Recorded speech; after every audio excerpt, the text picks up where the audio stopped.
Cucuku yang berusia 8 tahun, Siti, memutar matanya dan berkata, "Nenek tidak boleh duduk bersama kami." Ibu bilang nenek ini beban tua. Seluruh meja tertawa terbahak-bahak, termasuk anak laki-laki saya. Saya berdiri dan pergi dalam diam. Malam itu dia mengirim pesan, "Pembayaran cicilan tetap harus besok?" Saya menjawab, "Pikirkan sendiri." Keesokan harinya, kepanikan melanda. Mari saya ceritakan bagaimana hati seorang nenek yang terluka menjadi mimpi buruk terburuk bagi sebuah keluarga. Ini dimulai pada acara peringatan ulang tahun Arman. Meskipun sejujurnya, saya seharusnya sudah melihat tanda-tanda itu berbulan-bulan yang lalu. Anda tahu pepatah, penyesalan datang terlambat. Nah, penyesalan saya menjadi sangat tajam. Nama saya Dewi Santika, tetapi semua orang memanggil saya Dewi. Saya berusia 67 tahun. Pensiunan guru sekolah dasar, dan ternyata, menurut anak laki-laki saya sendiri, saya adalah ATM keluarga. 3 tahun lalu, ketika almarhum suami saya, Bambang, meninggal, saya pikir kekhawatiran terbesar saya adalah kesepian. Ternyata, kekhawatiran itu adalah perlakuan keluarga saya sendiri yang menganggap saya seperti bank pribadi mereka yang masih memiliki hati yang berdetak. Pesta ulang tahun diadakan di sebuah restoran mewah di kawasan Jakarta Selatan. Arman bersikeras merayakan ulang tahunnya yang ke-42 di sana. Meskipun kontribusi bulanan saya untuk cicilan rumah merekalah yang memungkinkan kemewahan seperti itu. Tetapi, apakah ada yang menyebutkannya? Tentu saja tidak. Saya tiba tepat pukul 6, mengenakan gaun biru tua terbaik saya dan kalung mutiara yang diberikan Bambang pada ulang tahun pernikahan kami yang ke-25. Sebut saja saya kuno, tetapi saya masih percaya bahwa berpenampilan baik itu penting untuk acara keluarga.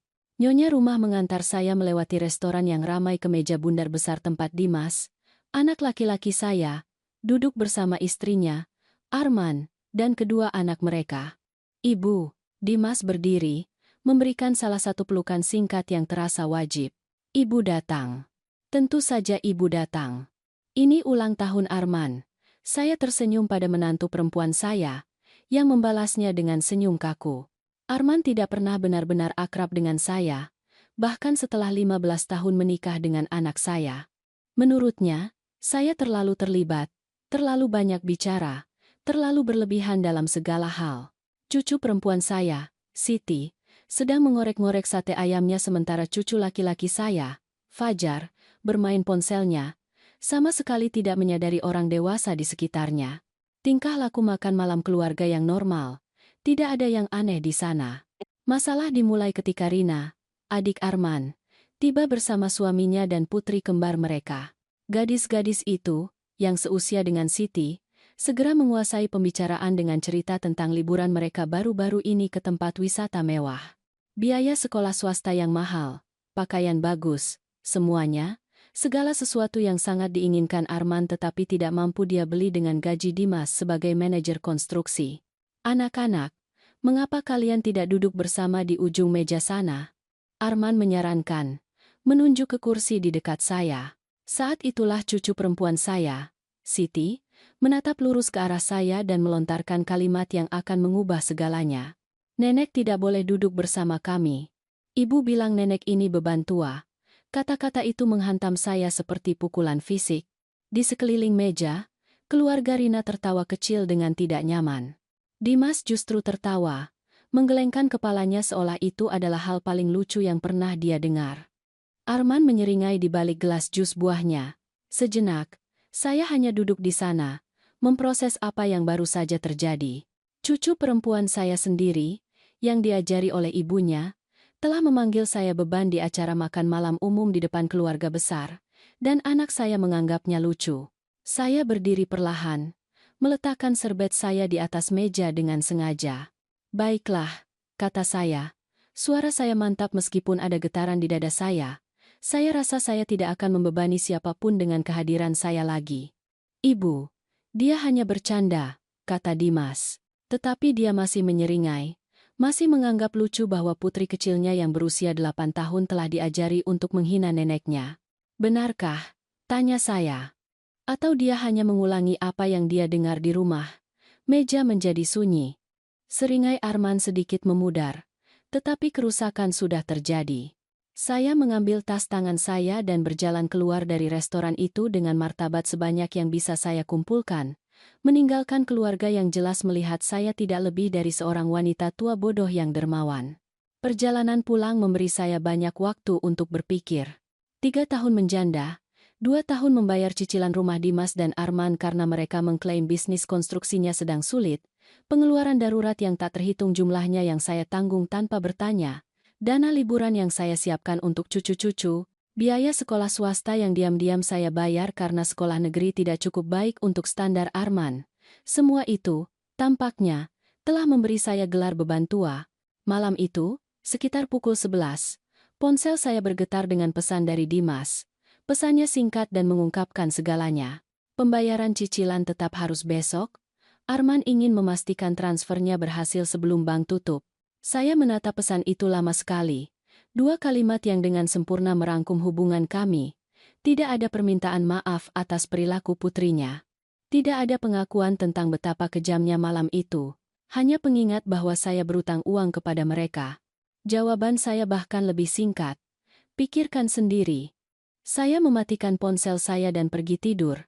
Tidur lebih nyenyak daripada yang saya rasakan selama berbulan-bulan. Kadang-kadang kata yang paling kuat adalah, tidak. Tetapi itu hanyalah awal dari pelajaran dan konsekuensi bagi mereka. Keesokan paginya membawa 17 panggilan tak terjawab dan 43 pesan. Saya membuat kopi saya, memberi makan kucing saya, dan membaca setiap pesan panik sambil menikmati roti panggang dengan selai stroberi buatan sendiri. Sungguh mengherankan betapa cepatnya keadaan darurat berkembang ketika keran uang dimatikan. Ibu, tolong telepon balik, demikian bunyi salah satu pesan dari Dimas. Terjadi kesalahpahaman, bunyi pesan lain dari Arman. Nenek, aku minta maaf, dari Siti, jelas diketik oleh Arman. Pembayaran cicilan rumah jatuh tempo pukul 3 sore itu. Tanpa kontribusi bulanan saya sebesar 30 juta rupiah. Mereka kekurangan 12 juta rupiah. Saya tahu ini karena saya telah diam-diam meninjau keuangan mereka selama berbulan-bulan. Bertanya-tanya mengapa mereka membutuhkan begitu banyak bantuan meskipun gaji Dimas lumayan. Kopi pagi itu sangat enak. Kopi Sumatera Sangrai gelap, jenis yang mahal yang biasanya saya simpan untuk acara-acara khusus. Tetapi melihat keluarga saya panik karena ketidakbertanggungjawaban finansial mereka sendiri terasa cukup istimewa untuk menjamin kopi yang enak. Pukul 9:15, bel pintu saya berbunyi. Melalui jendela, saya bisa melihat mobil bak Dimas di halaman depan saya. Dia berdiri di teras depan saya, tampak persis seperti ketika dia berusia 16 tahun dan mencoba menjelaskan mengapa dia membuat mobil saya penyok. "Selamat pagi, sayang," kata saya, membuka pintu dengan senyum cerah. "Kamu bangun pagi." "Bu, ada apa?" "Ibu tidak mengirim pembayaran cicilan rumah." "Ya, saya setuju. Saya tidak mengirimkannya." Dia mendorong melewati saya ke ruang tamu, jelas mengharapkan rutinitas kami yang biasa, di mana saya segera meminta maaf atas apapun yang membuatnya kesal. Sebaliknya, saya menutup pintu dan menunggu. Pembayarannya jatuh tempo hari ini. Pembayaran? Ibu tahu itu. Ibu sudah melakukannya selama 2 tahun. Memang sudah. 24 kali pembayaran. Tepatnya 720 juta rupiah. Saya sudah menghitungnya malam sebelumnya, dan melihat wajahnya ketika saya menyebutkan angka itu dengan lantang sangat memuaskan. "Kita sudah membicarakan ini. Bisnis sedang sepi. Benarkah?" Saya duduk di kursi berlengan saya, yang menurut Bambang lebih nyaman daripada tahta apapun. Karena Arman tampak cukup yakin tadi malam ketika dia memanggil saya beban. Orang yang membebani orang lain jarang pantas menerima kemurahan hati yang berkelanjutan. Wajah Dimas memerah. Dia tidak bermaksud seperti itu. "Oh, saya pikir dia bermaksud persis seperti itu. Dan saya pikir kamu setuju dengannya, mengingat betapa menghiburnya penampilan kecil Siti bagimu. Dengar, Bu, kita bisa membahas ini nanti. Saat ini, saya minta ibu menelepon bank dan melakukan transfer." Keberaniannya yang luar biasa membuat saya terdiam sejenak. Tidak ada permintaan maaf. Tidak ada pengakuan kesalahan. Hanya tuntutan agar saya terus mendanai gaya hidup mereka, meskipun dipermalukan malam sebelumnya. "Dimas," kata saya perlahan, Saya akan mengatakan ini sekali, jadi dengarkan baik-baik. Saya tidak akan pernah lagi melakukan pembayaran cicilan rumah untukmu. Tidak hari ini, tidak besok, tidak akan pernah. Mulutnya terbuka dan tertutup seperti ikan. Ibu tidak serius. Sangat serius. Bahkan, saya penasaran bagaimana kamu berencana melakukan pembayaran hari ini. Bank menelepon kemarin untuk mengonfirmasi waktu transfer yang biasa. Saya memberitahu mereka bahwa tidak akan ada transfer hari ini atau hari-hari berikutnya. Bu, ibu bersikap konyol. Satu komentar bodoh dari anak berusia 8 tahun dan ibu bersedia menghancurkan keluarga kita? Saya tidak menghancurkan apapun. Saya hanya menutup Bank Dewi secara permanen. Cutkan bansal udah manai, kandan culurama pulun, warna wajahnya memudar saat kenyataan menghantamnya.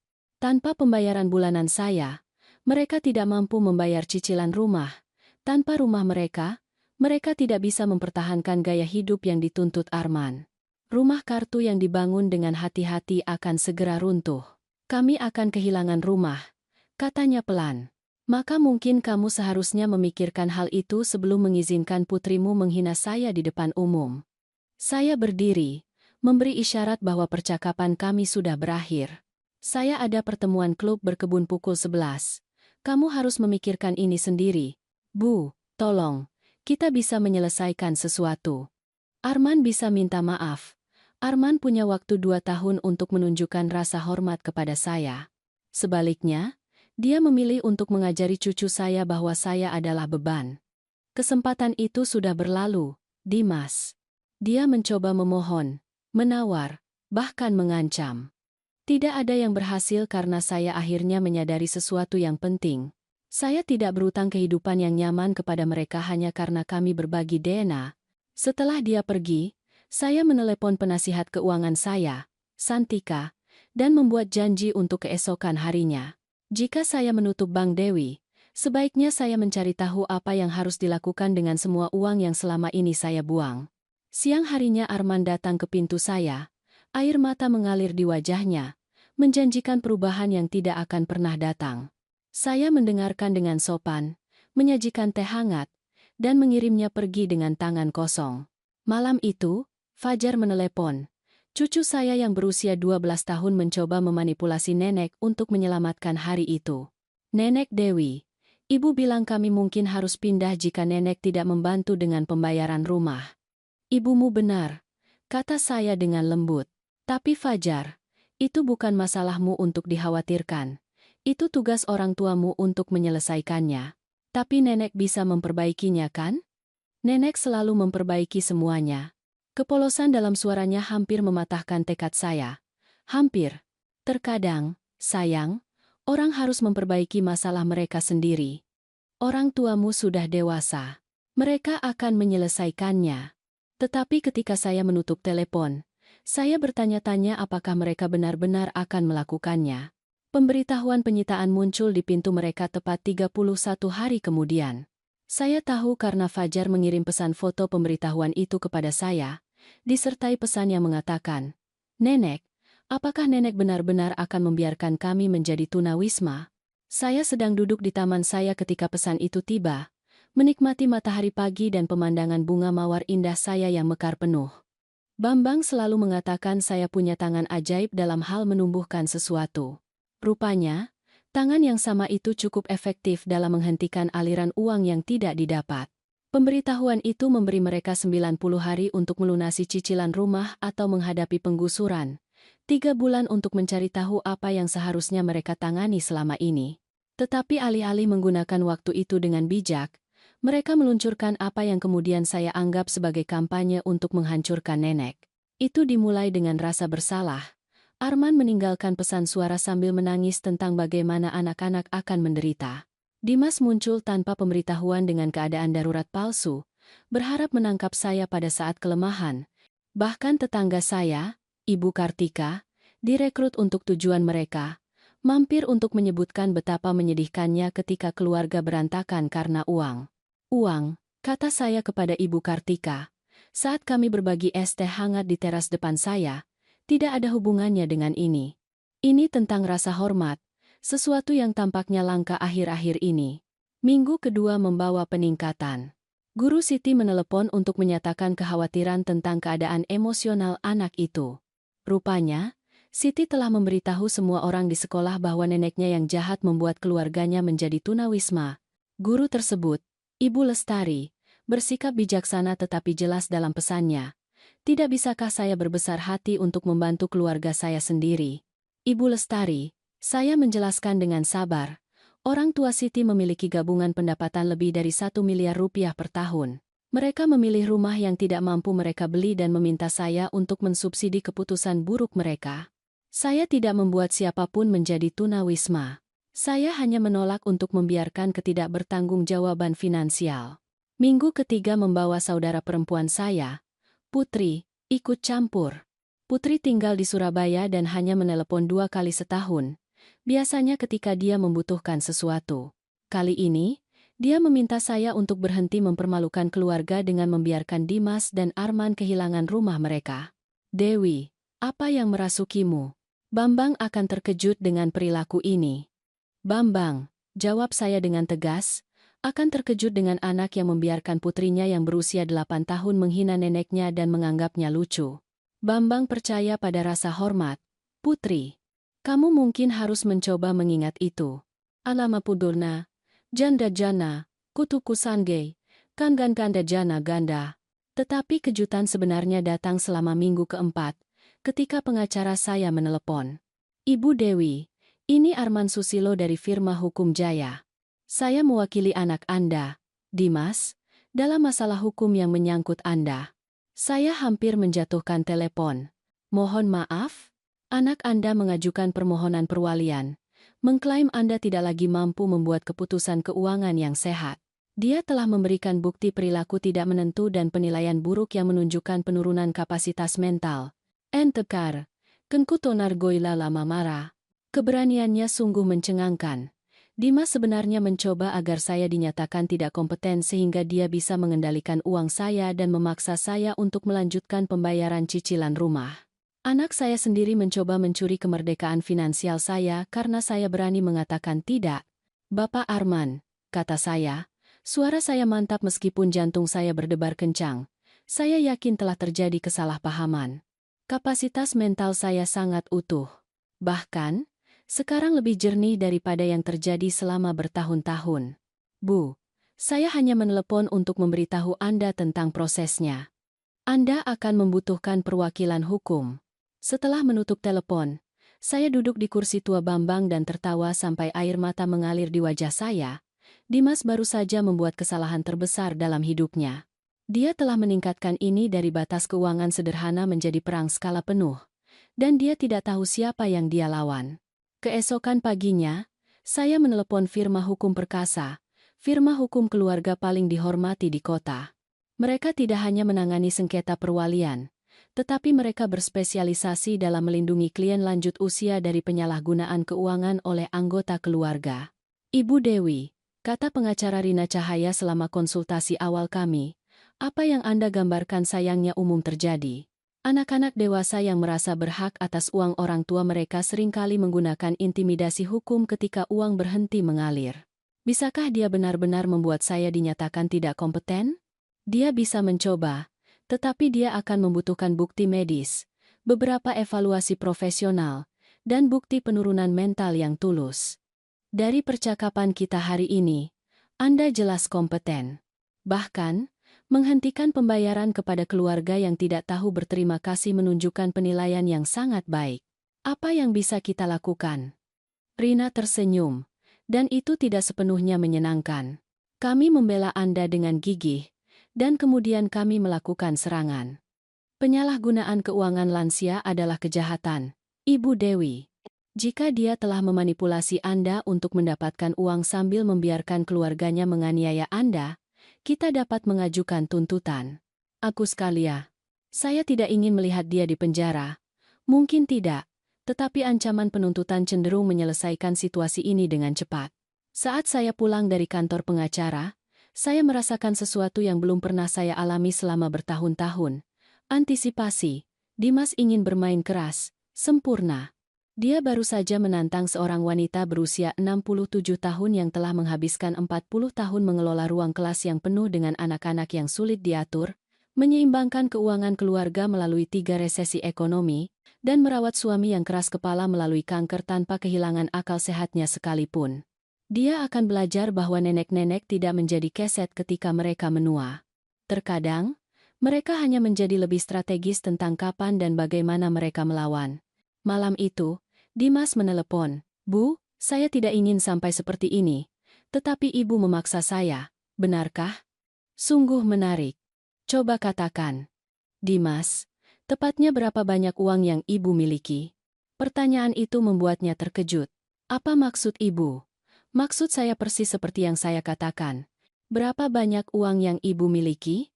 Karena kamu sangat khawatir dengan keputusan keuangan saya, pastinya kamu sudah melakukan pekerjaan rumahmu. Keheningan di ujung sana. Tentu saja dia tidak tahu. Dia tidak pernah repot-repot memahami keuangan saya selain berasumsi ada persediaan uang yang tak ada habisnya untuk kenyamanannya. Kita akan membicarakan ini di pengadilan. Katanya akhirnya. Ya, saya setuju. Kita pasti akan melakukannya. John Duan Juli. Sidang pengadilan dijadwalkan pada hari Kamis pagi di akhir bulan. Saya tiba lebih awal, mengenakan setelan abu-abu arang terbaik saya dan membawa tas kerja milik Bambang. Di dalam tas kerja itu ada catatan keuangan selama 3 tahun, laporan medis dari pemeriksaan fisik saya baru-baru ini, dan evaluasi psikologis yang mengonfirmasi apa yang sudah saya ketahui. Saya lebih tajam sekarang daripada yang terjadi selama bertahun-tahun. Dimas tiba bersama Arman dan seorang pengacara yang tampak baru lulus. Mereka duduk di seberang lorong ruang sidang, berbisik mendesak di antara mereka sendiri. Arman terus melirik saya dengan campuran kemarahan dan ketidakpercayaan, seolah dia tidak dapat memahami bagaimana rencana mereka yang sangat mudah itu berjalan salah.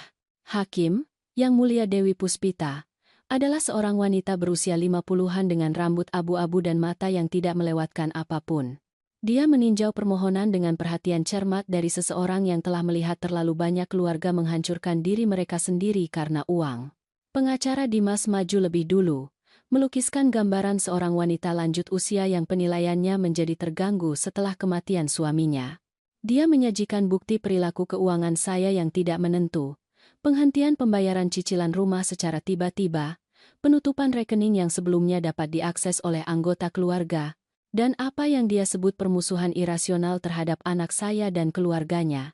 Yang Mulia, kata pengacara muda itu dengan sungguh-sungguh, perilaku Ibu Dewi merupakan penyimpangan dramatis dari dukungan yang dermawan dan penuh kasih selama bertahun-tahun. Perubahan mendadak ini menunjukkan penurunan kognitif yang membutuhkan intervensi profesional. Saya ingin tertawa. Menurut versi peristiwa Dimas, kewarasan didefinisikan sebagai kemurahan hati finansial tanpa batas, sementara menetapkan batas adalah bukti penyakit mental. Kemudian giliran Rina. Yang Mulia, Ibu Dewi ada di sini hari ini karena dia melakukan dosa yang tampaknya tidak termaafkan dengan mengatakan tidak kepada anak-anak dewasa yang merasa berhak atas uangnya. Rina berdiri dengan keyakinan tenang. Suaranya terdengar jelas di seluruh ruang sidang. Ini bukan kasus penurunan kapasitas. Ini adalah kasus peningkatan kejernihan. Dia menyajikan catatan medis saya terlebih dahulu. Tekanan darah, sangat baik. Tes fungsi kognitif, sempurna. Pendapat tertulis dokter saya bahwa saya dalam kesehatan yang luar biasa untuk wanita berusia 67 tahun. Kemudian datang catatan keuangan saya. Diatur dengan cermat dan jelas menunjukkan bahwa saya telah memberikan Dimas dan Arman lebih dari 900 juta rupiah hanya dalam 2 tahun terakhir. Ibu Dewi tidak berhenti berpikir jernih. Yang Mulia. Dia mulai berpikir jernih. Dia menyadari bahwa dia dimanfaatkan oleh anggota keluarga yang tidak menunjukkan rasa hormat, tidak ada rasa terima kasih, dan pada akhirnya mengajari putri mereka yang berusia 8 tahun untuk mempermalukan neneknya di depan umum. Bom yang sebenarnya datang ketika Rina menyajikan rekaman. Yang Mulia, Ibu Dewi mulai mendokumentasikan percakapan dengan putranya setelah dia mengancam akan membuatnya dinyatakan tidak kompeten. Rekaman ini, dibuat secara legal di rumahnya sendiri dengan persetujuan satu pihak, mengungkapkan sifat sebenarnya dari hubungan keluarga ini. Rekaman pertama memutar suara Dimas yang menuntut uang dan mengancam tindakan hukum ketika saya menolak. Yang kedua, merekam Arman mengeluh kepada seorang teman melalui pengeras suara tentang bagaimana mereka harus mencari cara lain untuk memeras uang dari wanita tua itu setelah perwalian ditetapkan. Ruang sidang menjadi sunyi saat suara menantu perempuan saya memenuhi udara, mendiskusikan saya seolah-olah saya adalah sumber daya yang harus dieksploitasi daripada manusia yang pantas mendapatkan rasa hormat dasar. Ekspresi Hakim Dewi Puspita menjadi sangat gelap. "Bapak Dimas," katanya, berbicara langsung kepada Dimas, "apakah Anda punya sesuatu untuk dikatakan tentang rekaman ini?" Dimas tampak seperti pria yang baru menyadari bahwa dia berdiri di pasir hisap.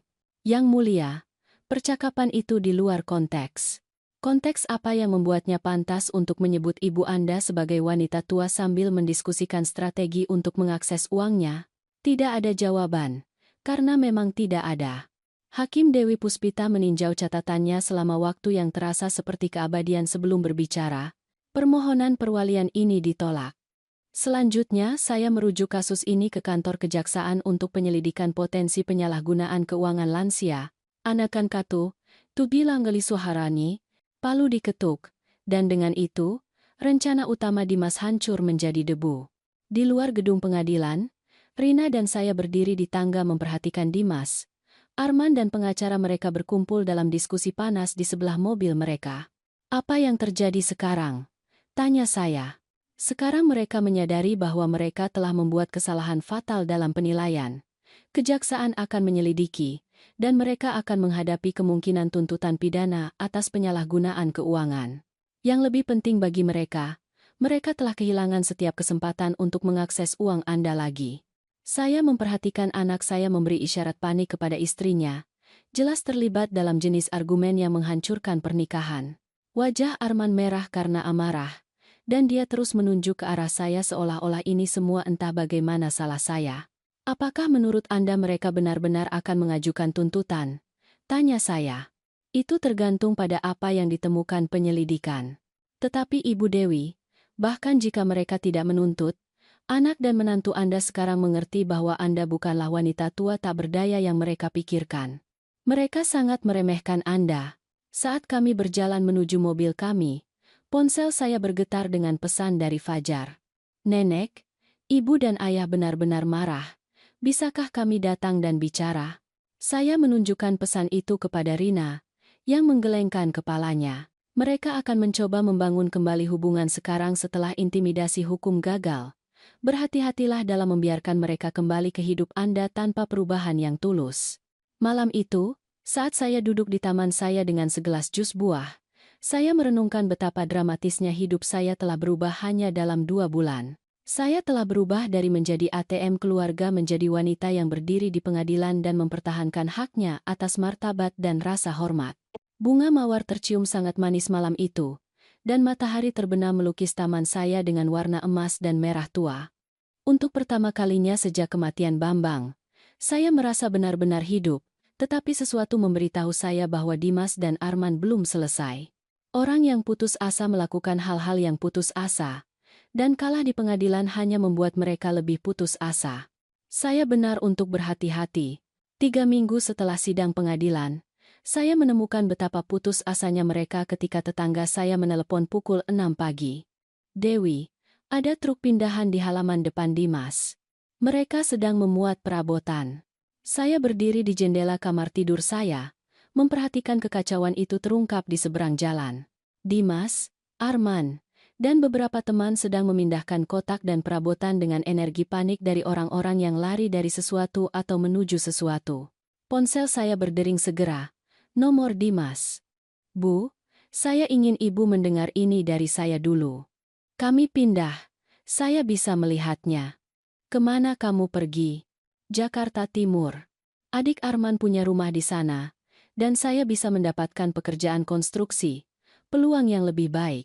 Suaranya membawa keceriaan palsu yang dia gunakan sejak kecil ketika mencoba menutupi masalah. "Sungguh luar biasa bagi kalian semua. Anak-anak pasti senang dengan petualangan baru." "Tentang itu, Bu, anak-anak akan tinggal bersama ibu." Saya hampir menjatuhkan telepon. "Permisi.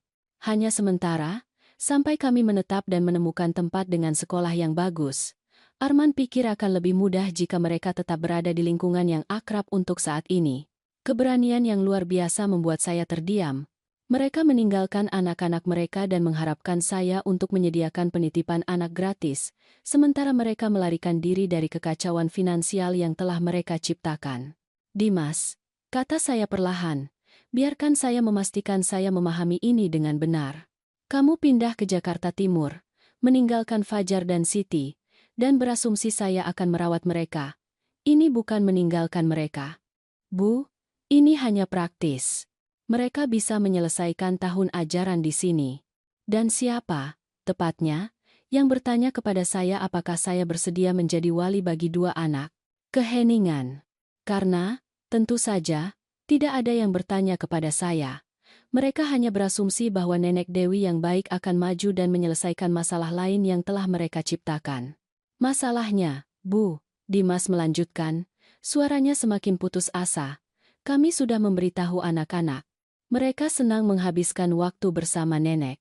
Melalui jendela saya melihat Fajar dan Siti duduk di tangga depan mereka, tampak sama sekali tidak bersemangat. Mereka tampak bingung, takut, dan ditinggalkan. Hati saya hancur untuk mereka, bahkan ketika kemarahan muncul di dada saya. Dimas, kamu tidak akan membuang anak-anakmu padaku karena kamu telah membuat keputusan finansial yang buruk. Bu, tolong. Kami tidak punya pilihan lain. Kamu punya banyak pilihan. Kamu bisa bertanggung jawab atas anak-anakmu seperti yang dilakukan orang dewasa. Kamu bisa membawa mereka bersamamu ke Jakarta Timur. Kamu bisa mencari pekerjaan lokal alih-alih melarikan diri. Apa yang tidak bisa kamu lakukan adalah menjadikan masalahmu tanggung jawab saya. Tetapi anak-anak butuh stabilitas. Mereka butuh orang tua yang tidak meninggalkan mereka ketika hidup menjadi sulit. Andad Icaskarin Adarna. Panggilan berakhir dengan Dimas berjanji untuk memikirkan sesuatu. Tetapi saya bisa melihat melalui jendela saya bahwa tidak ada yang berubah. Truk pindahan terus memuat. Dan 2 anak terus duduk di tangga menunggu untuk mengetahui nasib mereka. 1 jam kemudian, Arman mengetuk pintu saya. Dia jelas menangis. Dan penampilannya yang biasanya rapi tidak terlihat. Dewi, tolong jangan membuat ini lebih sulit dari yang sudah ada. Saya tidak membuat apapun sulit. Kamu dan Dimas menciptakan situasi ini sepenuhnya sendiri. Kami harus pergi hari ini. Dimas berutang uang kepada beberapa kontraktor yang mengancam akan menuntut. Kami tidak bisa membawa anak-anak sekarang karena kami akan tidur di sofa adik saya sampai Dimas menemukan pekerjaan. Kebenaran, akhirnya. Mereka tidak hanya pindah untuk peluang yang lebih baik. Mereka melarikan diri dari kreditor, mungkin menggunakan masalah uang sebagai alasan untuk meninggalkan tanggung jawab sebagai orang tua yang tidak pernah mereka inginkan. Arman, saya akan mengatakan ini sekali dan sangat jelas. Saya tidak akan mengambil hak asuh Fajar dan Siti. Saya tidak akan menjadi wali mereka. Saya tidak akan menyelesaikan masalah ini untukmu. Lalu apa yang harus kami lakukan? Bawa mereka bersamamu. Terima bantuan adikmu untuk kalian berempat, bukan hanya berdua. Jadilah orang tua. Kamu benar-benar akan membiarkan cucu-cucumu sendiri menjadi tunawisma? Manipulasi itu sangat mengesankan. Saya harus mengakui, mengubah pengabaian menjadi tunawisma, menjadikannya salah saya alih-alih salah mereka, menarik emosi daripada logika. Saya tidak membuat siapapun menjadi tunawisma. Kamu membuat pilihan untuk meninggalkan anak-anakmu, dan saya membuat pilihan untuk tidak membiarkan keputusan itu. Arman pergi sambil menangis, tetapi pengepakan berlanjut. Pada siang hari, saya menelepon layanan perlindungan anak. Saya ingin melaporkan situasi yang melibatkan 2 anak di bawah umur yang akan ditinggalkan oleh orang tua mereka, kata saya kepada pekerja sosial yang menjawab.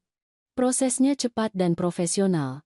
2 pekerja sosial tiba dalam waktu 1 jam, tepat ketika Dimas dan Arman sedang memuat kotak terakhir ke truk mereka. Saya menonton dari jendela ruang tamu saya saat dokumen resmi diserahkan dan percakapan serius diadakan di trotoar. Hasil akhirnya membutuhkan waktu 3 jam untuk diselesaikan. Dimas dan Arman dapat pergi ke Jakarta Timur jika mereka memilih. Tetapi Fajar dan Siti akan ditempatkan di panti asuhan darurat kecuali pengaturan keluarga yang cocok dapat segera dilakukan. Pekerja sosial mengetuk pintu saya pada pukul 4. Ibu Dewi, Saya Maria dari Layanan Perlindungan Anak. Anak dan menantu Anda mengindikasikan Anda mungkin bersedia memberikan perawatan sementara untuk anak-anak sementara mereka pindah. Saya khawatir mereka salah. Saya sudah menjelaskan bahwa saya tidak bisa mengambil tanggung jawab itu. Maria mengangguk penuh pengertian. Kami memiliki keluarga penempatan darurat yang sangat baik yang dapat menerima kedua anak malam ini. Mereka akan tetap berada di distrik sekolah yang sama dan akan bekerja pada pengaturan permanen setelah anak Anda menetapkan tempat tinggal di sana. Enfidu and lifetime menemudu. Enfidu and lifetime mendaskar.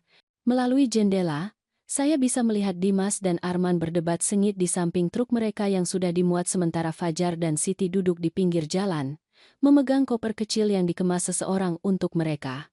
Tekad saya hampir goyah ketika Siti melihat ke arah rumah saya dengan air mata mengalir di wajahnya yang berusia 8 tahun. Hampir. Tetapi saya telah belajar sesuatu yang penting selama beberapa bulan terakhir ini. Terkadang hal yang paling penuh kasih yang dapat Anda lakukan adalah menolak untuk membiarkan perilaku merusak, bahkan ketika konsekuensinya menyakiti semua orang yang terlibat. Dimas dan Arman berangkat ke Jakarta Timur malam itu, mengemudi menjauh dari anak-anak mereka tanpa melihat ke belakang. Fajar dan Siti pergi untuk tinggal bersama keluarga Sastro, orang tua asuh berpengalaman yang berspesialisasi dalam penempatan darurat. Malam itu, saya duduk di taman saya dengan hati yang berat, bertanya-tanya apakah saya telah membuat pilihan yang tepat. Apakah saya telah menyelamatkan anak-anak itu dari orang tua yang pada akhirnya akan meninggalkan mereka? Atau apakah saya gagal dalam tugas saya sebagai nenek mereka? Waktu yang akan menjawab, tetapi satu hal yang saya tahu pasti, Dimas dan Arman telah menunjukkan karakter sejati mereka ketika dihadapkan pada kesulitan nyata. Dan terkadang pelajaran paling penting yang bisa dipelajari anak-anak adalah bahwa tindakan memiliki konsekuensi, bahkan untuk orang yang paling mereka cintai. Bunga mawar bermekaran indah malam itu. Parfumnya dibawa oleh angin malam seperti janji bahwa bahkan keputusan yang paling sulit pun dapat menghasilkan keindahan yang tak terduga. Tetapi saya punya firasat cerita ini jauh dari selesai. 2 bulan kemudian, saya mengetahui bahwa Dimas dan Arman tidak pernah berhasil mencapai Jakarta Timur. Mereka telah ditangkap di Bandung dengan mobil penuh peralatan konstruksi curian. Rupanya, utang anak saya kepada kontraktor sebenarnya adalah barang curian yang dia jual. Puncaknya, mereka telah menggunakan uang cicilan rumah saya untuk mendanai kegiatan kriminal mereka. Berita itu datang dari Maria selama salah satu pemeriksaan rutinnya tentang Fajar dan Siti. Dia duduk di ruang tamu saya, meninjau dokumen sementara saya menyajikan kopi dan kue buatan sendiri. Ibu Dewi, saya punya beberapa pembaruan tentang situasi anak dan menantu Anda. Nadanya sangat profesional, tetapi saya menangkap sedikit kepuasan di baliknya. Tolong, katakan mereka tidak mencoba menyeret anak-anak itu ke dalam kekacauan apapun yang telah mereka ciptakan sekarang. Justru sebaliknya, mereka telah didakwa dengan pencurian, menerima barang curian, dan transportasi antar provinsi barang curian. Mereka menghadapi hukuman penjara yang serius. Saya meletakkan cangkir kopi saya dengan tangan yang mantap, meskipun di dalam saya merasa terkejut. Seberapa serius? 3 hingga 5 tahun minimal. Mungkin lebih lama jika mereka tidak dapat melakukan ganti rugi kepada para korban. Maria mengeluarkan dokumen hukum. Mereka juga secara resmi melepaskan hak asuh orang tua mereka. Explan, explan, explan, explan. Kata-kata itu menghantam saya seperti pukulan fisik. Mereka apa? Kemarin sore, mereka menandatangani surat-surat yang menyerahkan semua hak hukum atas Fajar dan Siti. Anak-anak itu sekarang menjadi tanggungan negara, menunggu penempatan permanen. Saya menatap keluar jendela dapur saya, memperhatikan Ibu Kartika menyirami kebunnya di sebelah. Semuanya tampak begitu normal, begitu damai, sementara keluarga saya benar-benar hancur hanya beberapa kilometer jauhnya. Apakah ini berarti anak-anak akan tinggal bersama keluarga Sastro secara permanen? Belum tentu. Negara lebih memilih penempatan dengan anggota keluarga jika memungkinkan. Karena Anda adalah nenek mereka, Anda akan mendapat pertimbangan pertama jika Anda tertarik untuk mengajukan hak asuh. Ironi itu tidak luput dari saya. 3 bulan lalu, Dimas dan Arman telah mencoba membuang anak-anak mereka pada saya saat mereka melarikan diri dari tanggung jawab mereka. Sekarang mereka berada di penjara, dan negara bertanya apakah saya menginginkan anak-anak yang telah mereka tinggalkan. Bagaimana dengan upaya mereka untuk membuat saya dinyatakan tidak kompeten? Apakah itu tidak akan memengaruhi kelayakan saya? Maria tersenyum. Sebenarnya, temuan pengadilan bekerja demi keuntungan Anda. Hakim Dewi Puspita secara khusus mencatat ketajaman mental dan penilaian sehat Anda dalam keputusannya. Dikombinasikan dengan tuntutan pidana terhadap anak Anda, itu melukiskan gambaran yang jelas tentang siapa orang dewasa yang bertanggung jawab dalam situasi ini. Setelah Maria pergi, saya duduk di kursi tua Bambang dan mencoba memproses semuanya. Dimas bukan hanya tidak bertanggung jawab secara finansial atau manipulatif secara emosional. Dia adalah seorang kriminal yang telah mencuri dari majikannya dan menggunakan uang saya untuk mendukung kegiatan ilegalnya. Setiap pembayaran cicilan rumah yang saya lakukan tidak membantu orang tua muda yang sedang berjuang. Itu mendanai kegiatan kriminal. Kemurahan hati saya secara harfiah telah mendanai pencurian. Bagian yang benar-benar menjengkelkan, saya bisa mengetahui ini berbulan-bulan yang lalu jika saya memperhatikan detail yang tepat. Bisnis konstruksi Dimas yang lambat, tetapi pakaian yang mahal. Keluhan Arman tentang uang sambil memposting foto liburan di media sosial. Penjelasan yang tidak jelas tentang proyek kerja yang sepertinya tidak pernah selesai. Saya terlalu fokus untuk menjadi ibu dan nenek yang baik sehingga saya mengabaikan tanda bahaya yang jelas. Tetapi itu adalah Dewi yang lama. Dewi yang baru akan membuat pilihan yang berbeda. Keesokan paginya, saya menelepon Rina Cahaya dan menjadwalkan janji untuk membahas proses hak asuh. Kemudian saya menelepon keluarga Sastro dan bertanya apakah saya bisa mengunjungi Fajar dan Siti akhir pekan itu. Rumah keluarga Sastro adalah rumah 2 lantai yang nyaman dengan mainan berserakan di halaman depan dan karya seni anak-anak menutupi lemari es. Ayu Sastro, seorang wanita hangat berusia 40-an, menyambut saya dengan kebaikan yang tulus. Ibu Dewi, anak-anak akan sangat senang melihat Anda. Mereka membicarakan Anda terus-menerus. Alanda Kuragaru. Nada. Fajar dan Siti sedang bermain permainan papan di ruang tamu ketika saya tiba. Kedua anak itu tampak lebih sehat daripada yang terjadi selama berbulan-bulan. Fajar telah bertambah berat badan dan kecemasan Siti yang terus-menerus tampaknya telah memudar. Nenek Dewi. Siti meluncurkan dirinya ke pelukan saya dengan antusiasme yang belum pernah saya lihat sejak dia masih sangat muda, sebelum Arman mengajarinya bahwa saya adalah beban. Hai nak, bagaimana kamu menetap di sini? Ini benar-benar bagus. Ayu membuat nasi goreng setiap hari Sabtu dan Dimas membantu saya dengan pekerjaan rumah matematika saya. Dan coba tebak. Saya tidak takut sepanjang waktu lagi. Penyebutan rasa takut yang santai menarik perhatian saya. Takut pada apa, sayang? Ibu dan ayah bertengkar. Tentang uang dan orang jahat menelepon rumah.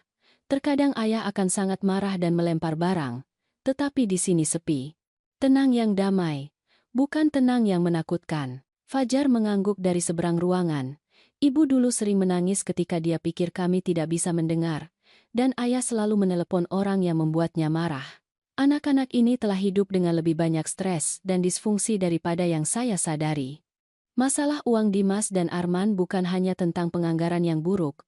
Mereka telah menciptakan lingkungan yang benar-benar tidak stabil untuk anak-anak mereka.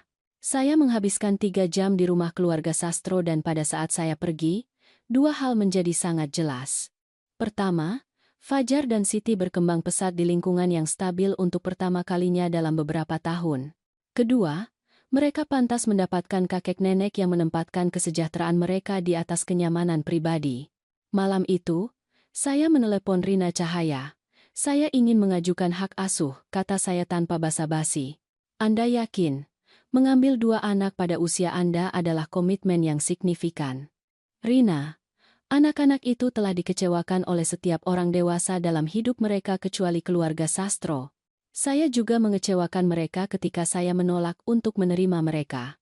Saya tidak akan membuat kesalahan itu lagi. Ini berbeda dari perawatan darurat sementara. Ibu Dewi, ini akan menjadi perwalian hukum permanen, mungkin adopsi. Apakah Anda siap untuk acara sekolah, drama remaja, aplikasi kuliah, dan segala sesuatu yang menyertai pengasuhan penuh waktu?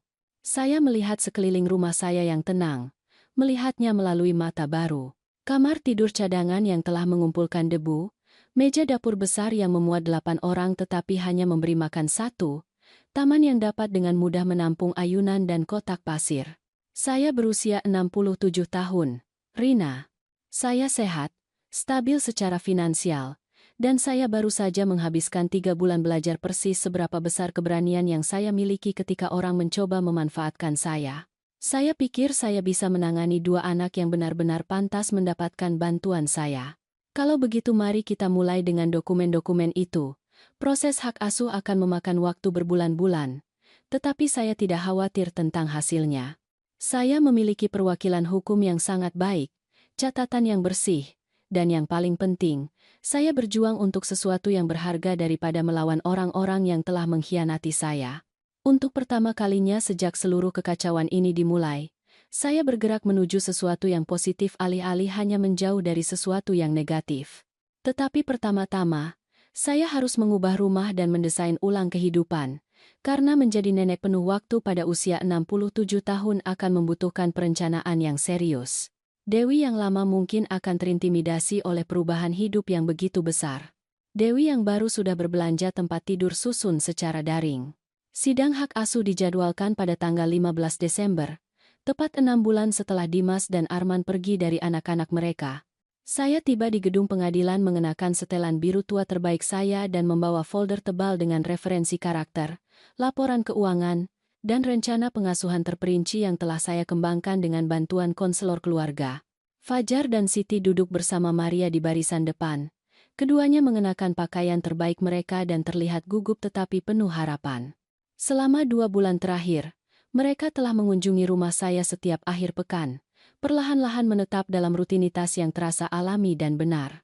Hakim Dewi Puspita memimpin sidang ini juga, dan saya menganggap kehadirannya sebagai pertanda positif.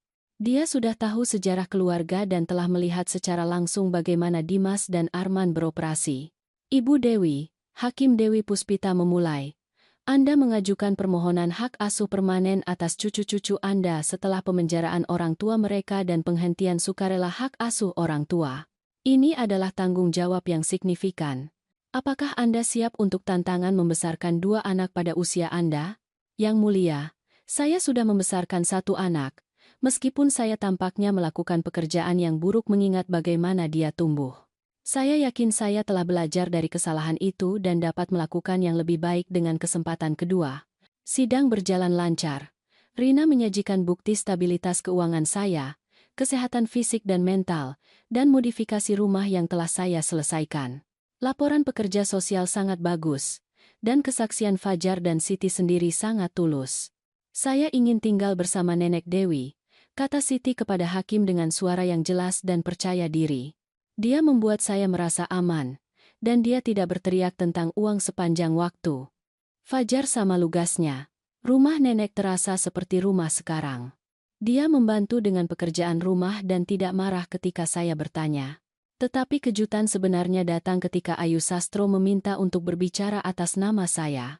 Yang mulia, suami saya dan saya telah menjadi orang tua asuh selama 8 tahun. Kami telah merawat lusinan anak, dan kami memahami seperti apa dinamika keluarga yang sehat itu. Suara Ayu mantap dan profesional. Fajar dan Siti telah berubah selama waktu mereka bersama kami, tetapi mereka telah berkembang lebih jauh selama kunjungan akhir pekan mereka dengan Ibu Dewi. Dia memberikan kombinasi struktur, kasih sayang, dan stabilitas yang dibutuhkan anak-anak ini. Hakim Dewi Puspita meninjau catatannya dengan cermat sebelum memberikan keputusannya. Berdasarkan bukti yang disajikan dan kepentingan terbaik yang jelas dari anak-anak, saya memberikan hak asuh permanen Fajar dan Siti kepada nenek mereka, Ibu Dewi Santika, berlaku segera. Palu diketuk, dan tiba-tiba saya bertanggung jawab atas 2 anak lagi pada usia 67 tahun. Fajar dan Siti bergegas ke arah saya dengan senyum lebar, dan untuk pertama kalinya dalam beberapa bulan, saya merasa seperti berada persis di tempat yang seharusnya. Transisi terjadi lebih cepat dari yang saya duga. Dalam waktu seminggu, Fajar dan Siti telah pindah ke rumah saya secara permanen. Fajar mengambil kamar tidur cadangan yang lebih besar, yang telah saya cat biru dan lengkapi dengan meja untuk pekerjaan rumah dan rak untuk koleksi novel fiksi ilmiahnya yang terus bertambah. Siti mengklaim kamar yang lebih kecil, yang menjadi tempat perlindungan merah muda dan kuning yang diisi dengan perlengkapan seni dan boneka binatang. Beberapa minggu pertama kacau. Rutinitas sekolah, perencanaan makan, jadwal cucian, dan tingkat kebisingan umum rumah dengan anak-anak membutuhkan penyesuaian. Tetapi itu adalah kekacauan yang baik, kekacauan yang bertujuan, sama sekali berbeda dari drama tak terduga yang telah mendefinisikan keluarga kami selama bertahun-tahun. Kejutan terbesar adalah betapa saya menikmati dibutuhkan lagi, bukan untuk uang atau kenyamanan, tetapi untuk dukungan pengasuhan yang tulus. Membantu Fajar dengan pelajaran, mendengarkan Siti berlatih piano, menghadiri konferensi sekolah, dan mengelola logistik harian dua anak aktif memberi hidup saya struktur dan makna yang tidak saya sadari telah hilang dari saya. Hari peringatan keluarga tahun itu sangat ajaib. Fajar dan Siti telah melewati tahun-tahun liburan yang dibayangi oleh tekanan keuangan dan masalah perkawinan orang tua mereka. Hari peringatan keluarga ini berbeda, damai, gembira, berfokus pada keluarga daripada uang. Pada pagi hari peringatan keluarga, saat kami membuka hadiah di sekitar pohon yang saya bantu mereka hias, Siti membuat pengumuman yang menghentikan hati saya. "Nenek Dewi, bisakah kami memanggil nenek ibu sekarang?" "Maksud saya, jika nenek mau." Anak-anak di sekolah terus bertanya tentang orang tua kami, dan aneh untuk menjelaskan tentang penjara dan sebagainya. "Ariman. Kerimariman Kadari?" Saya melihat kedua anak ini yang telah melalui begitu banyak pergolakan dan entah bagaimana mendarat di ruang tamu saya dan merasakan rasa terima kasih yang luar biasa atas rangkaian peristiwa yang telah menyatukan kami. "Saya akan merasa terhormat menjadi ibumu," kata saya kepada mereka, dan sungguh-sungguh. Fajar menyeringai. "Bagus. Karena saya sudah mencantumkan ibu sebagai kontak darurat di sekolah sebagai ibu alih-alih nenek. Saya harap itu tidak apa-apa. Alam taka lukan itu arahan. Kerara hanya lukannya pulita, itu lebih dari tidak apa-apa. Itu sempurna." Tetapi bahkan saat kami menetap dalam normal baru kami, saya tidak bisa menghilangkan perasaan bahwa cerita Dimas dan Arman belum selesai.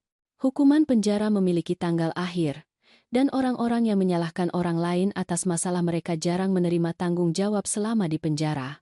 Saya benar untuk berhati-hati.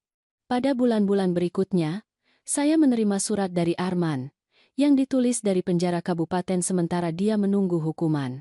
Surat itu penuh dengan bahasa manipulatif yang sama yang telah saya pelajari untuk dikenali, menjanjikan perubahan sambil menuntut pengampunan dan mengisyaratkan bahwa dia mengharapkan rekonsiliasi akhirnya. Yang lebih memprihatinkan adalah surat dari Dimas, yang tiba seminggu kemudian. Nada suaranya berbeda, lebih marah. Dia menyalahkan saya karena menghancurkan keluarganya dan meracuni anak-anaknya terhadapnya. Dia berjanji bahwa dia akan memperbaiki keadaan begitu dia dibebaskan. Saya menunjukkan kedua surat itu kepada Rina Cahaya, yang segera mengajukan mosi untuk memastikan Dimas dan Arman tidak akan memiliki hak kontak dengan Fajar dan Siti setelah mereka dibebaskan.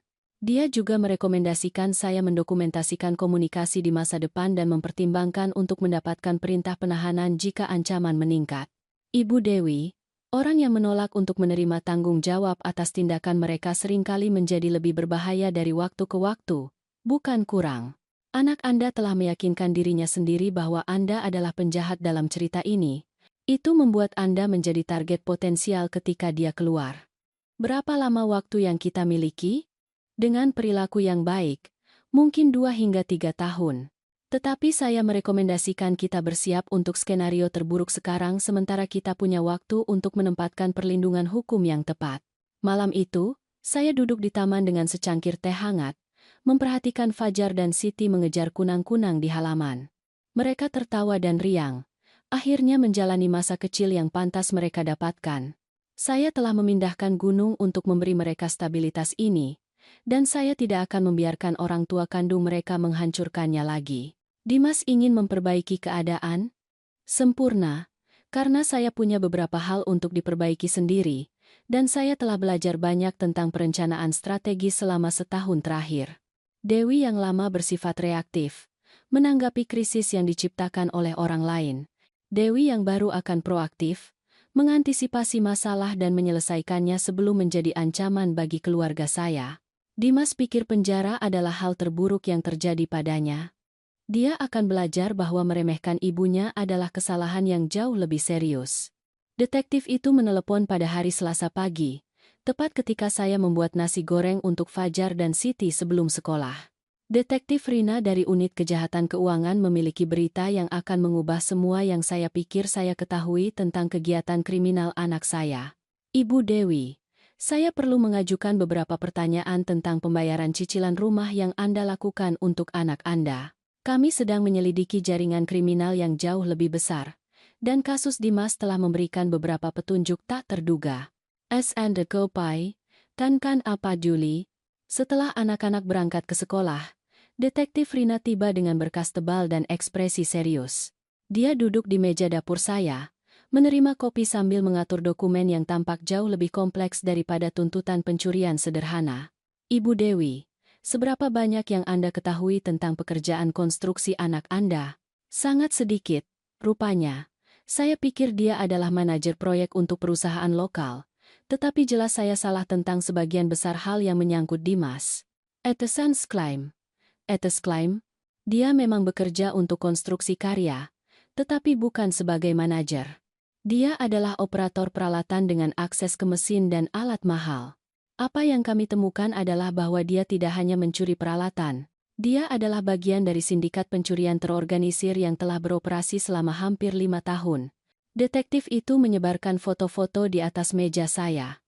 Situs konstruksi, mesin berat, fasilitas gudang, dan manifest pengiriman dengan tanggal dan tanda tangan yang diubah. Operasi ini canggih. Mereka akan mencuri peralatan dari lokasi kerja, mengubah nomor seri, dan menjual mesin melalui perusahaan palsu di provinsi lain. Peran Dimas adalah mengidentifikasi target dan memberikan informasi orang dalam tentang langkah-langkah keamanan dan jadwal pengiriman. Saya mempelajari foto-foto itu, merasa mual saat ruang lingkup kejahatan Dimas menjadi jelas. Berapa banyak uang yang kita bicarakan?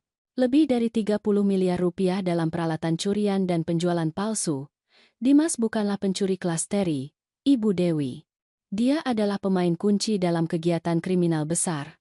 Dan uang cicilan rumah yang saya berikan padanya? Detektif Rina mengeluarkan catatan bank. Pembayaran bulanan Anda tidak mendukung keluarganya. Itu mendanai biaya operasional untuk sindikat pencurian, penyewaan kendaraan, fasilitas penyimpanan, pemalsuan dokumen, dan suap kepada penjaga keamanan di berbagai lokasi konstruksi. Wahyu itu mencengangkan. Selama 2 tahun, saya telah menjadi kaki tangan yang tidak sadar terhadap kejahatan terorganisir, menyediakan pendanaan operasional sambil berpikir saya membantu orang tua muda yang sedang berjuang. Detektif, apakah saya dalam masalah hukum karena tanpa sadar mendanai kegiatan kriminal? Tidak. Anda jelas merupakan korban penipuan, bukan peserta yang bersedia, tetapi kami membutuhkan kerjasama Anda dalam membangun kasus terhadap jaringan yang lebih besar. Dia menjelaskan bahwa penangkapan Dimas dan Arman di Bandung telah membuka penyelidikan.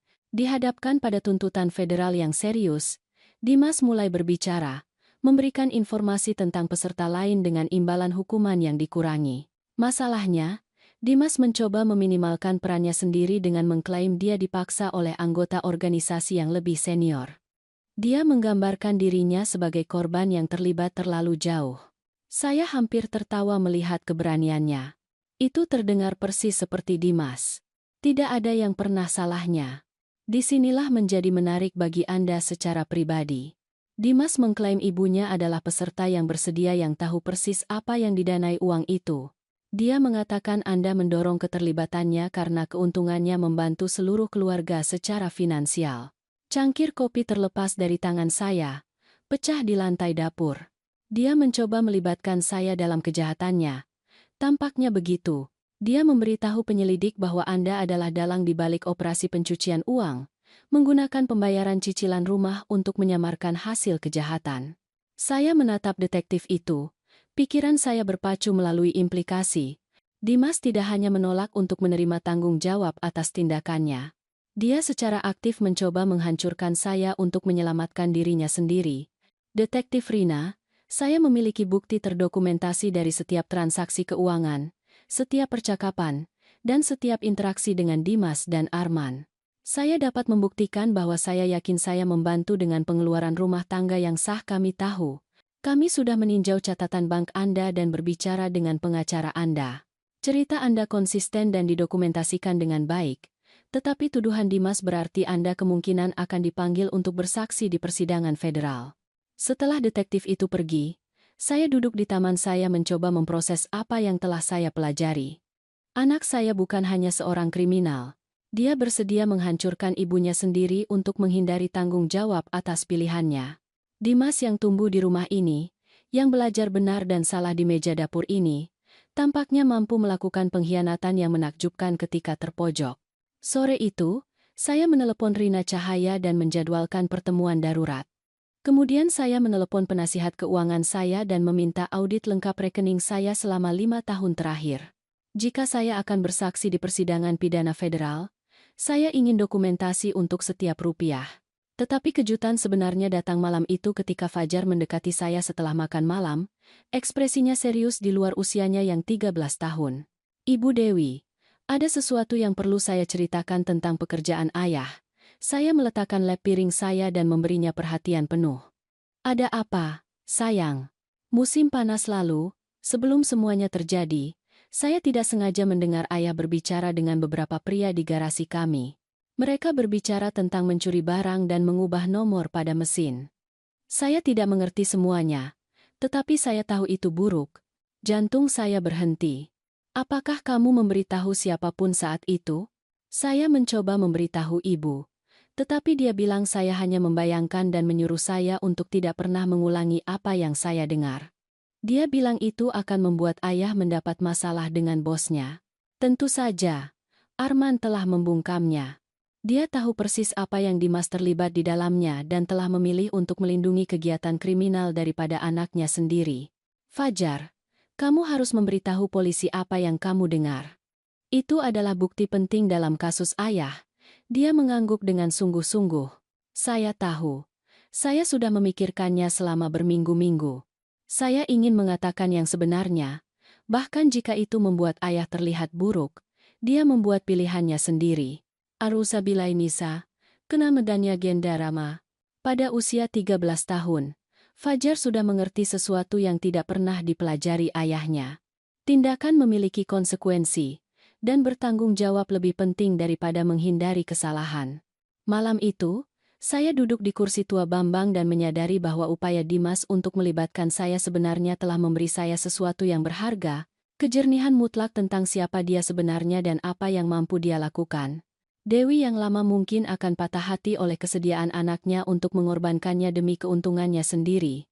Dewi yang baru hanya merasakan kepuasan yang suram bahwa kebenaran akhirnya terungkap. Besok, saya akan mulai mempersiapkan pertarungan dalam hidup saya, karena jika Dimas berpikir dia bisa menghancurkan saya untuk menyelamatkan dirinya sendiri, dia akan belajar bahwa beberapa ibu menjadi lebih berbahaya ketika anak-anak mereka terancam, bahkan ketika ancaman itu datang dari anak mereka sendiri. Sidang federal dimulai pada hari Senin pagi yang panas di bulan September, tepat 1 tahun setelah Dimas dan Arman melarikan diri ke Jakarta Timur. Saya duduk di ruang tunggu saksi, mengenakan setelan abu-abu arang terbaik saya, dan meninjau kesaksian yang telah saya latih dengan jaksa federal selama berminggu-minggu. Fajar duduk di samping saya, terlihat gugup tetapi bertekad. Pada usia 14 tahun sekarang, ia telah tumbuh beberapa sentimeter dan mendapatkan kepercayaan diri yang datang dari tinggal di rumah yang stabil. Hari ini, dia akan bersaksi melawan ayahnya sendiri, dan saya tidak pernah lebih bangga dengan keberaniannya. Ibu Dewi, Anda yang pertama, kata asisten jaksa Rina. Ingat, katakan saja kebenaran dengan jelas, dan biarkan bukti berbicara untuk dirinya sendiri. Ruang sidang lebih besar dari yang saya duga, diisi dengan pengacara, terdakwa, penyelidik, dan anggota keluarga dari berbagai orang yang terlibat dalam konspirasi.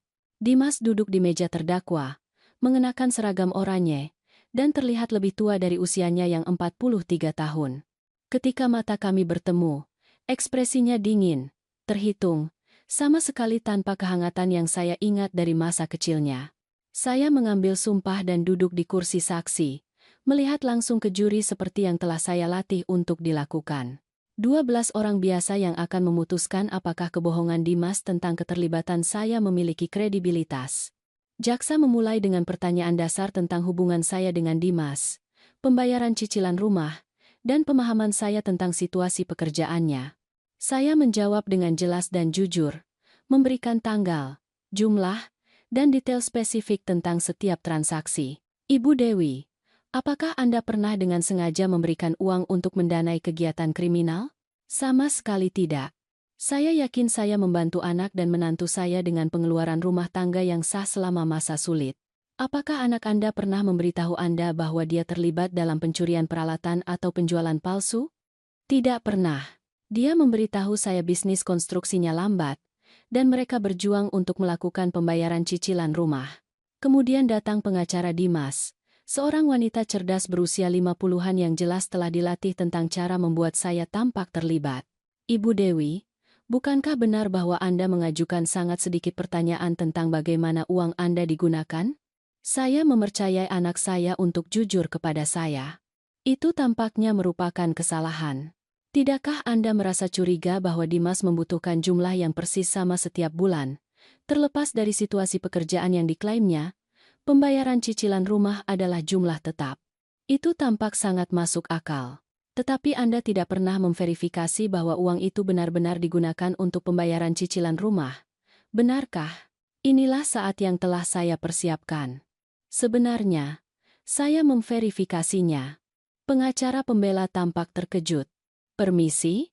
Saya meraih tas tangan saya dan mengeluarkan folder Manila.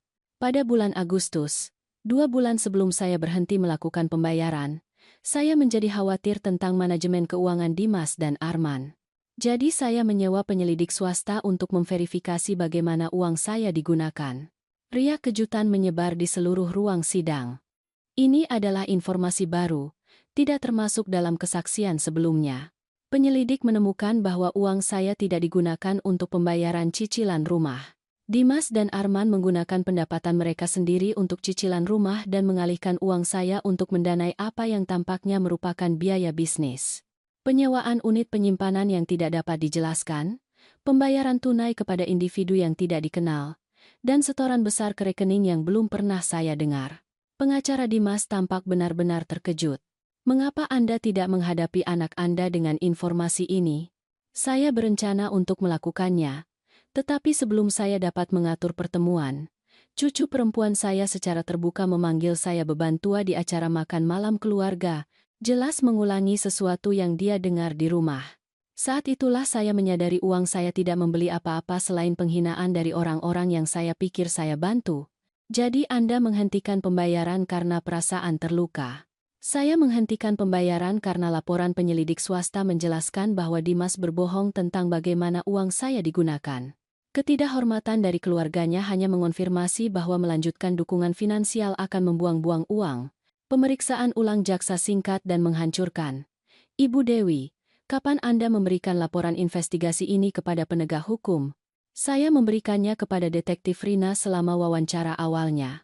Itu telah menjadi bagian dari berkas bukti selama berbulan-bulan. Skakmat.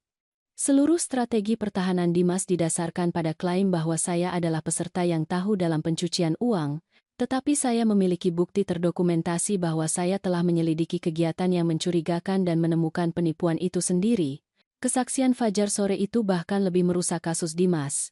Berbicara dengan suara yang jelas dan mantap, ia menggambarkan mendengar percakapan tentang peralatan curian, nomor seri yang diubah, dan koordinasi dengan operator kriminal lainnya. Apakah ayahmu pernah memintamu untuk merahasiakan percakapan ini? Tanya jaksa. Tidak. Dia tidak tahu saya telah mendengar apapun. Tetapi ketika saya mencoba memberitahu ibu saya apa yang saya dengar, dia menyuruh saya untuk melupakannya dan tidak pernah mengulanginya kepada siapapun. Apakah itu tampak aneh bagimu? Ya. Jika itu adalah urusan bisnis normal, mengapa dia ingin merahasiakannya? Saya tahu ada sesuatu yang salah. Pengacara Dimas mencoba mendiskreditkan kesaksian Fajar dengan mengklaim seorang anak tidak dapat memahami percakapan bisnis yang kompleks, tetapi jawaban Fajar terlalu detail dan spesifik untuk diabaikan. Selama istirahat, saya melihat Dimas berunding dengan panik dengan pengacaranya. Kepercayaan dirinya retak saat strateginya runtuh di sekelilingnya. Tetapi bom yang sebenarnya datang selama sesi sore, ketika jaksa memanggil saksi tak terduga, Detektif Sari dari Kepolisian Daerah Bandung. Detektif Sari, apakah Anda terlibat dalam penangkapan Dimas dan Arman? Ya. Kami menghentikan kendaraan mereka selama pemeriksaan lalu lintas rutin dan menemukan itu dimuat dengan peralatan konstruksi curian. Apakah terdakwa membuat pernyataan selama penangkapan mereka? Bapak Dimas segera mengklaim peralatan itu milik ibunya, yang mendanai operasi bisnisnya. Dia bilang dia tahu tentang pencurian itu dan berencana untuk menjual peralatan di tempat lain. Saya merasakan darah mengalir dari wajah saya. Dimas telah mencoba menjebak saya untuk kejahatannya sejak dia ditangkap. Apakah Anda menemukan bukti yang mendukung klaim Bapak Dimas tentang keterlibatan ibunya? Sama sekali tidak ada. Ibu Dewi berada di kota asalnya pada saat penangkapan, dengan banyak saksi yang mengonfirmasi keberadaannya. Dia tidak memiliki koneksi ke peralatan curian selain tanpa sadar menyediakan uang yang mendanai operasi itu. Wajah Dimas benar-benar pucat. Dia baru saja diekspos sebagai seseorang yang bersedia menghancurkan ibunya sendiri untuk menghindari tanggung jawab atas kejahatannya. Malam itu, saat saya duduk di kamar hotel saya mempersiapkan proses hari berikutnya, saya menyadari sesuatu yang mendalam telah terjadi di ruang sidang itu. Saya akhirnya melihat Dimas dengan kejernihan total, tanpa saringan kasih sayang keibuan dan harapan untuk penebusan. Dia bukan pria yang membuat pilihan buruk di bawah tekanan. Dia bukan korban keadaan atau pengaruh buruk. Dia adalah seseorang yang secara fundamental bersedia mengorbankan siapapun, termasuk ibunya sendiri, untuk menghindari konsekuensi atas tindakannya. Dewi yang lama akan patah hati oleh wahyu ini. Dewi yang baru hanya merasakan kepuasan yang suram bahwa kebenaran akhirnya terungkap, besok akan membawa argumen penutup dan musyawarah juri. Tetapi terlepas dari putusannya, saya sudah memenangkan kemenangan yang paling penting. Saya telah melindungi Fajar dan Siti dari orang tua yang akan menghancurkan mereka, dan saya telah mencegah Dimas menghancurkan saya. Terkadang hal yang paling penuh kasih yang dapat Anda lakukan untuk seseorang adalah berhenti membiarkan perilaku merusak mereka dan membiarkan mereka menghadapi konsekuensi alami dari pilihan mereka. Dimas akan belajar persis seperti apa konsekuensi itu. Juri mengembalikan putusan mereka setelah kurang dari 4 jam musyawarah. Dimas bersalah atas semua tuduhan. Konspirasi, transportasi antar provinsi barang curian, pencucian uang, dan sumpah palsu karena berbohong tentang keterlibatan saya. 15 tahun di penjara federal tanpa kemungkinan pembebasan bersyarat selama 8 tahun. Arman menerima 12 tahun untuk perannya dalam konspirasi.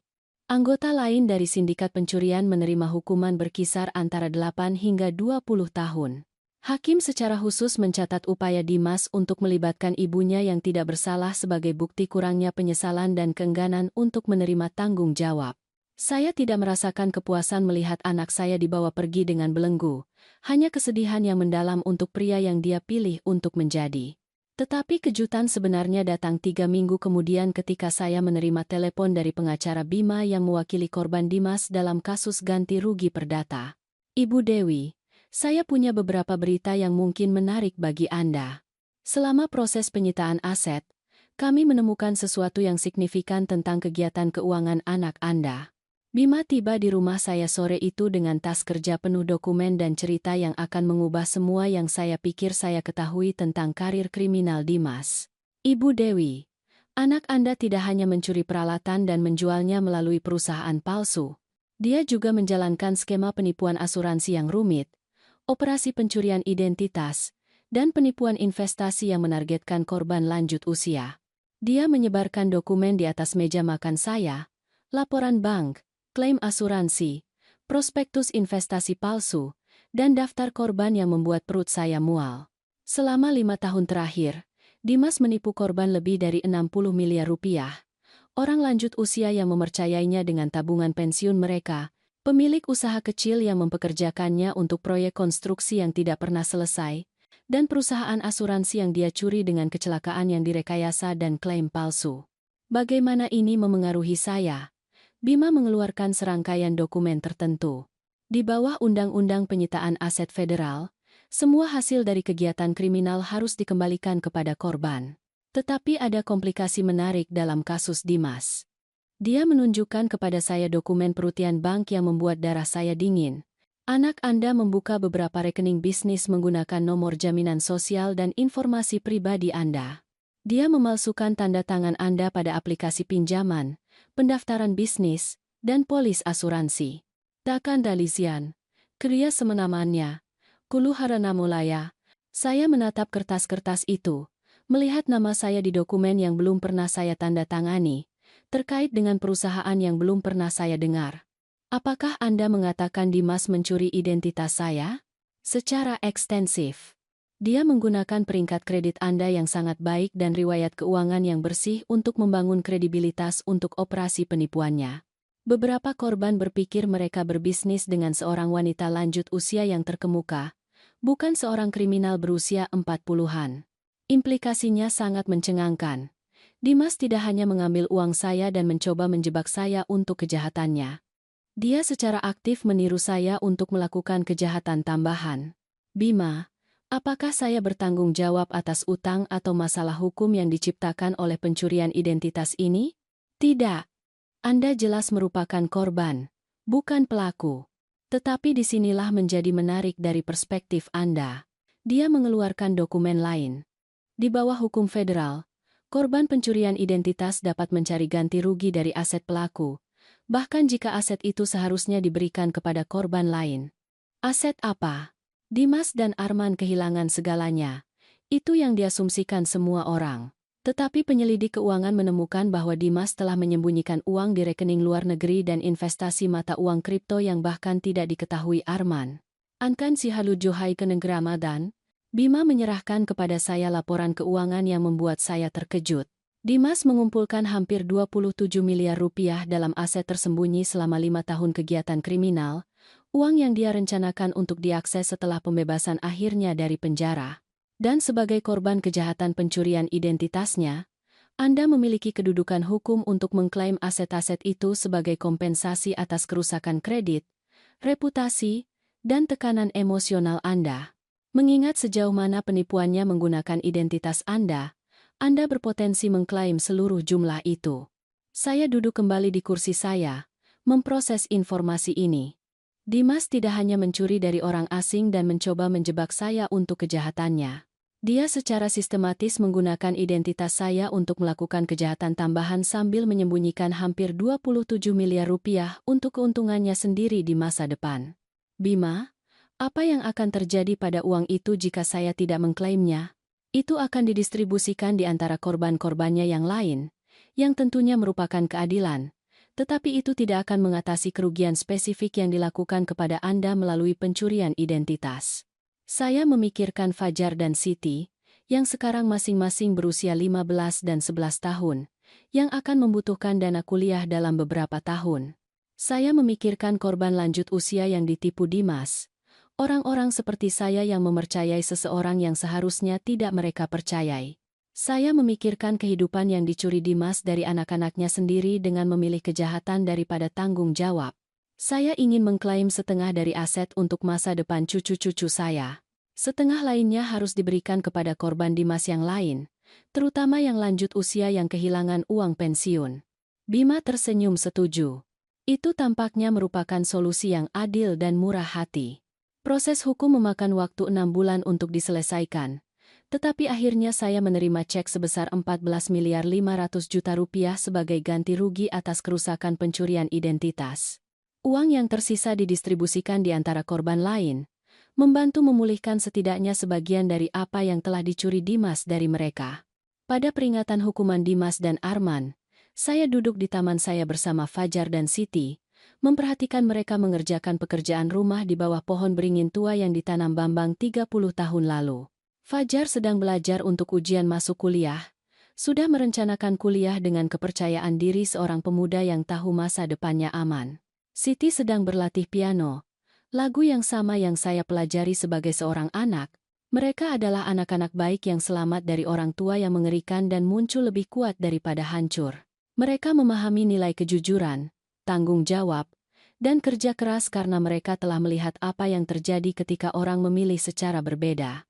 Ibu Dewi, kata Siti, mendongak dari musiknya, apakah ibu pikir ayah akan mencoba menghubungi kami ketika dia keluar dari penjara?